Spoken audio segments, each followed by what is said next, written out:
ભવિષ્યમાં સ્થાનિક સ્વરાજ્યની ચૂંટણીઓ યોજાનાર છે, જેમાં છોટાઉદેપુર જિલ્લાની એકમાત્ર નગરપાલિકાની તેમજ કેટલીક તાલુકા પંચાયતની ખાલી પડેલી બેઠકો ઉપર પેટા ચૂંટણી યોજાશે। ત્યારે ચૂંટણી પંચ દ્વારા ચૂંટણીલક્ષી તૈયારીઓ શરૂ કરી દેવામાં આવી છે। બુધવારે છોટાઉદેપુર પોલિટેકનિક ખાતે આવેલા ઈવીએમ વેરહાઉસ ખાતે ચૂંટણીમાં મતદાન માટે જે ઈવીએમ મશીનોનો ઉપયોગ થવાનો છે એવા મશીનોની પ્રાથમિક ચકાસણી એટલે કે ફર્સ્ટ લેવલ ચેકિંગ નાયબ કલેક્ટર વિમલ બારોટની ઉપસ્થિતિમાં કરવામાં આવ્યું હતું।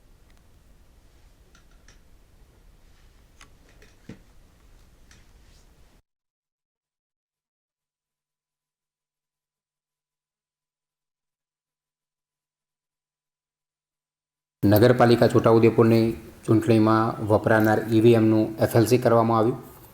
ફર્સ્ટ લેવલ ચેકિંગ એને કહેવામાં આવે છે। સાથે સાથે છોટાઉદેપુર જિલ્લાની જે તાલુકા પંચાયતો છે એમાં પણ જે પણ કોઈ સીટોની પેટા ચૂંટણી યોજાવાની છે એના માટે પણ જે મશીન વપરાવાના છે એની પણ એફએલસી કરવામાં આવી। તાલુકા પંચાયત માટેના જે મશીન્સ છે એમાં 40 જે સેટ છે એની એફએલસી કરવામાં આવી છે અને નગરપાલિકા માટે 48 સીયુ છે અને 96 બીયુ છે જેની એફએલસી કરવામાં આવી છે।